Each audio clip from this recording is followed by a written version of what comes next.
স্বাগত। দেখছো মার্চ মাসের আজকে ২৭ তারিখ, সরি ২৬ তারিখ হবে। ২৫ মার্চ ২৫, ২৬ তারিখ। এখনো অবিরাম ফুটে চলেছে পিটুনিয়া, যেমনি বড় সেমনি সুন্দর কালার। তবে হ্যাঁ, পিটুনিয়াকে মার্চ মাস অব্দি টিকিয়ে রাখতে গেলে কি করবে সেটাই তোমাদেরকে বলছি।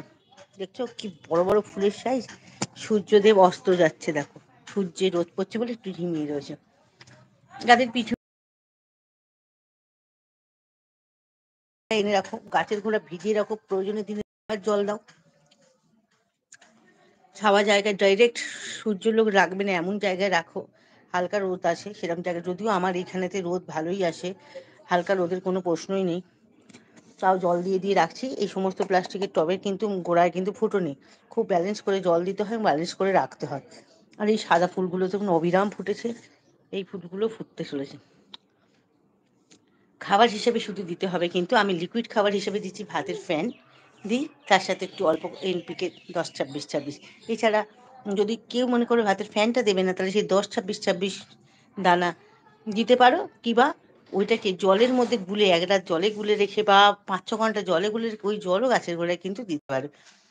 তবে সবসময় ভালো হয় কেন, কারণ দানা জাতীয় খাবার আস্তে আস্তে গুলতে সময় লাগে, জলে গুলে দিলেই বেশি ভালো হয়।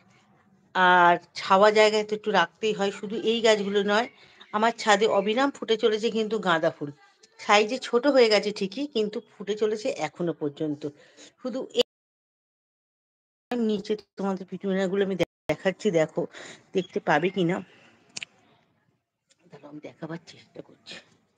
নিচে দেখো পিটুনিয়া আরো বেশি মানে জীবন্ত, যেন জুম করি, দাঁড়াও। এই দেখো নিচের ফুলগুলো আরো যেন বড় বড়, আরো সুন্দর। দেখছো কত সুন্দর হয়ে ফুটেছে। হ্যাঁ, মার্চ মাস অবধি কিন্তু এই ফুল এখনো চলছে। আশা করি এই মার্চ মাস শুধু নয়, একে আমি এপ্রিল মাসের মাঝামাঝি অবধি রাখতে পারবো, এত সুন্দর ফুলগুলো হয়েছে। কিছুই নয়, রেগুলার জল দেবে, আমারও বলছি রেগুলার জল দেবে, প্রয়োজনে দিনে 2বার জল দাও। খাবার হিসেবে ভাতের ফ্যানের সাথে সাথে 10-26-26 দাও, 10 দিনে 1বার। সেমি সেট জায়গায় রাখো, দেখবে ফুল ভর্তি থাকবে গাছ জুড়ে। আর এগুলো তো আমার ইনডোর প্ল্যান্ট, আমি ইনডোরে খুব কম রাখি, এদের আউটডোরেই রেখে দিই যাতে একটু রোদ পায় বলে। এই দেখো কিছুদিন আগে টবের গোড়াতে পিটুনিয়া গাছ হয়েছে অনেক, এখনো তাকে এনে বসিয়েছি, সেও দিব্যি চচ্চড়িয়ে বাড়ছে।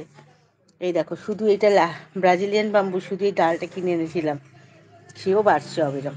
তো চলো আজকের মতন এইটুখানি পিটুনিয়ার গল্প রাখলাম। কমেন্ট করো, দেখো ভর্তি, দেখো পিটুনিয়া।